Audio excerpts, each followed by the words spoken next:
नमस्कार, मैं हूं आलोक और आप देख रहे हैं सत्य हिंदी का न्यूज बुलेटिन।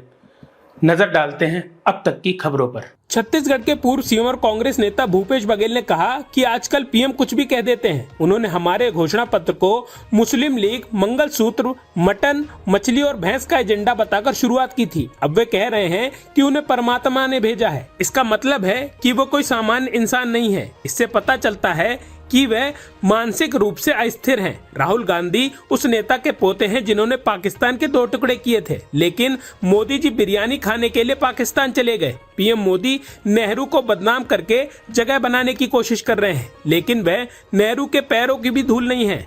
10 बार जन्म लेने पर भी वे नेहरू नहीं बन सकते हैं।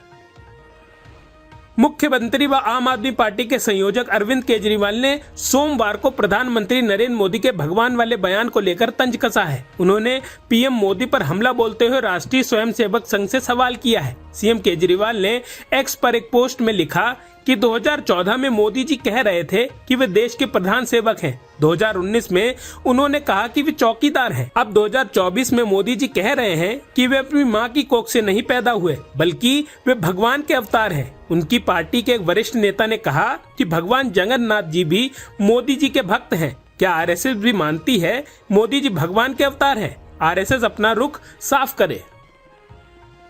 प्रधानमंत्री नरेंद्र मोदी की लोकसभा सीट वाराणसी में अभी वोटिंग होनी है। इससे पहले इस सीट पर कांग्रेस के पूर्व अध्यक्ष राहुल गांधी अपने गठबंधन साथी और समाजवादी पार्टी के अध्यक्ष अखिलेश यादव के साथ मंगलवार को एक जनसभा करने वाले हैं। इसको लेकर जानकारी देते हुए वाराणसी लोकसभा सीट से कांग्रेस उम्मीदवार अजय राय ने कहा, कल राहुल गांधी जी की ऐतिहासिक परिवर्तन जनसभा होनी है, जिसमें राहुल गांधी जी और अखिलेश यादव शाम 4 बजे मोहन सराय, जहाँ मोदी सरकार ने किसानों पर लाठीचार्ज करवाया था, वहीं रैली करेंगे। मैं समझता हूं कि पूरे देश, प्रदेश, खासकर बनारस के अंदर 7वें चरण के परिवर्तन की लहर यहीं से उठेगी।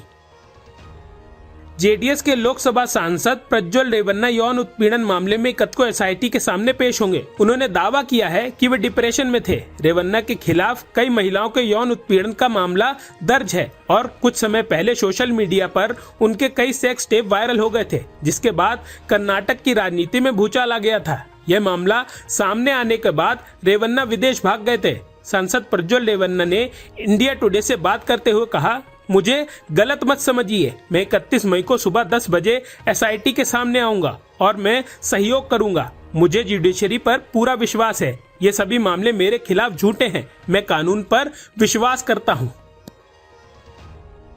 आपकी राज्यसभा सांसद स्वाति मालीवाल से दिल्ली के सीएम आवास से कथित मारपीट के आरोपी विभव कुमार की जमानत याचिका पर दिल्ली की 30 हजारी कोर्ट में सोमवार को सुनवाई हुई। इस दौरान स्वाति मालीवाल ने विभव कुमार की जमानत का विरोध किया। मालीवाल ने कहा, अगर विभव कुमार को जमानत मिलती है तो मुझे और मेरे परिवार को जान का खतरा है। स्वाति मालीवाल ने कहा, मुझे लगातार धमकियां मिल रही हैं, यहां तक कि रेप की भी धमकी दी जा रही है। स्वाति मालीवाल ने कोर्ट में कहा, अगर विभव कुमार को जमानत दी गई तो मुझको और मेरे परिवार को जान का खतरा हो सकता है। आज राज्यसभा सांसद मालीवाल ने कहा कि जो सुविधा किसी को नहीं मिल रही है, वो सुविधा विभव कुमार को दी जा रही है।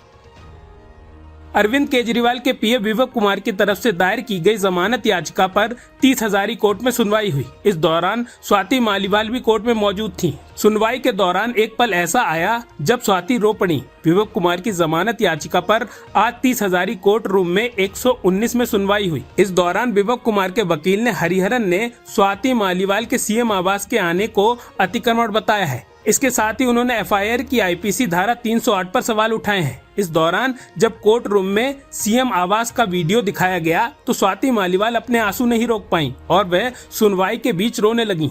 विज्ञापन पर रोक के मामले में बीजेपी को सोमवार 27 मई को बड़ा झटका लगा है। सुप्रीम कोर्ट ने पश्चिम बंगाल बीजेपी की याचिका सुनने से मना कर दिया है और कलकत्ता हाई कोर्ट में बात रखने की सलाह दी है। हाई कोर्ट ने कहा कि विज्ञापन पहली नजर में अपमानजनक लगते हैं। अभी जब हाई कोर्ट में सुनवाई लंबित है तो आप वहां अपनी बात रखिए। सुप्रीम कोर्ट ने सुनवाई के दौरान कहा कि चुनाव चल रहे हैं, ऐसे में हम दखल क्यों दें। सुप्रीम कोर्ट ने कहा कि यह मतदाताओं के हित में भी नहीं है। कोर्ट ने कहा कि आप हमेशा कह सकते हैं कि आप बेस्ट हैं, लेकिन इसका मतलब ये नहीं कि आप विपक्षी पार्टियों के बारे में मानहानि और अपमानजनक विज्ञापन प्रकाशित करें। सुप्रीम कोर्ट से झटका लगने के बाद बीजेपी ने अपनी याचिका वापस ले ली है। पश्चिम बंगाल की सीएम ममता बनर्जी ने एक चुनावी जनसभा में बीजेपी के खिलाफ जमकर हमला बोला। उन्होंने कहा कि लोकसभा चुनाव के बाद लोकतांत्रिक तरीके से चुनी गई टीएमसी सरकार को बीजेपी नहीं हटा पाएगी, उसकी यह इच्छा अधूरी रह जाएगी। राज्य के जादवपुर निर्वाचन क्षेत्र में एक चुनावी जनसभा को संबोधित करते हुए ममता बनर्जी ने कहा कि भाजपा की ओर अटकलें लगाई जा रही हैं कि लोकसभा चुनाव के बाद टीएमसी के दिन गिने चुने रह जाएंगे। ये सीधे धमकी देने के बराबर है, लेकिन ऐसा बिल्कुल भी नहीं होगा। उन्होंने कहा कि बीजेपी को लोकतांत्रिक तरीके से चुनी गई सरकार को गिराने की कोशिश नहीं करनी चाहिए। बलिया में जनसभा को संबोधित करते हुए अखिलेश यादव ने बसपा नेता आकाश आनंद की तारीफ करते हुए कहा कि किसी नौजवान को कोई अच्छी शुरुआत की हो और अपने समाज को लेकर अच्छे कार्य कर रहा हो, आपने इस पर पाबंदी लगा दी। हालांकि ये बसपा की अपनी पार्टी का मामला है, लेकिन आकाश आनंद एक नौजवान है और वे आगे निकल रहे थे, इसलिए मैं उनका पक्ष ले रहा हूं। बता दें कि कुछ दिन पहले बसपा सुप्रीमो मायावती ने नेशनल कोऑर्डिनेटर के पद से और उत्तराधिकारी के पद से आकाश आनंद को हटा दिया था। इसी को लेकर अखिलेश यादव दावा कर रहे हैं कि जो पिछड़ा वर्ग है उसका सारा वोट इंडिया गठबंधन को मिलने वाला है।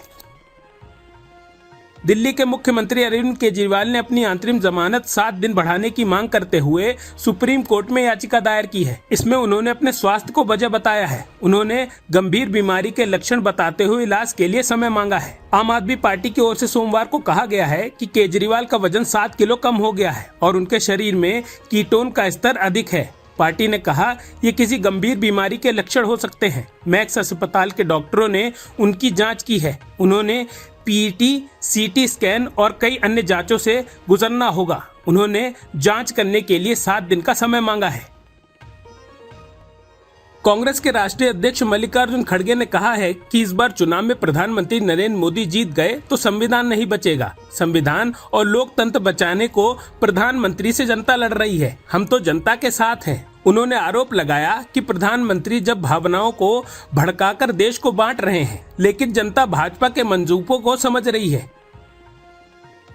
खड़गे ने कहा कि इस बार इंडिया गठबंधन की सरकार बनना तय है। उन्होंने कहा कि गांधी परिवार से भाजपा डरती है।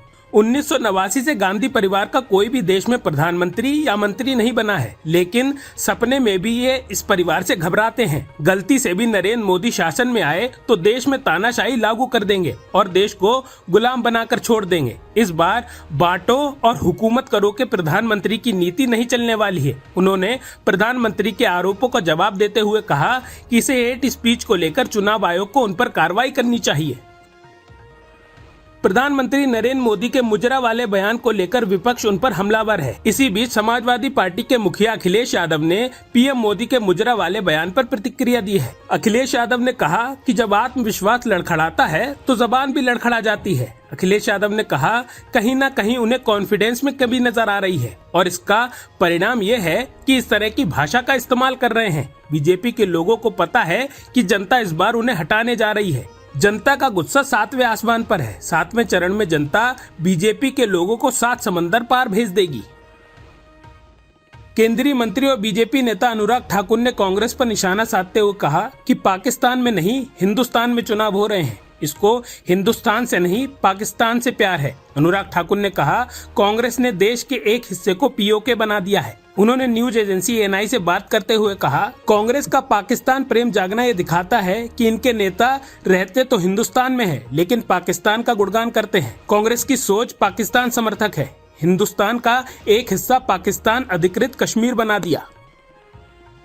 शनिवार को हुए लोकसभा चुनाव के छठे चरण में 73.36% मतदान दर्ज किया गया है। चुनाव आयोग ने रविवार को अपडेटेड आंकड़ा जारी किया है। वैसे छठे चरण के मतदान में अब तक 20 मई को हुए 5वें चरण की वोटिंग में सबसे कम 62.2% मतदान हुआ है। 7वें और 8वें चरण का मतदान अभी 1 जून को होना है। छठे चरण में शनिवार को 8 राज्यों और केंद्र शासित प्रदेश की 58 लोकसभा सीटों पर मतदान हुआ, जिसमें उत्तर प्रदेश की 14, हरियाणा की 10, बिहार और बंगाल की 8, दिल्ली की 7, ओडिशा की 6, झारखंड की 4 सीटों के अलावा जम्मू कश्मीर की अनंतनाग राजौरी सीट शामिल है। अब तक की खबरों में बस इतना ही। आगे की खबरों के लिए बने रहिए सत्यहिंदी.com पर।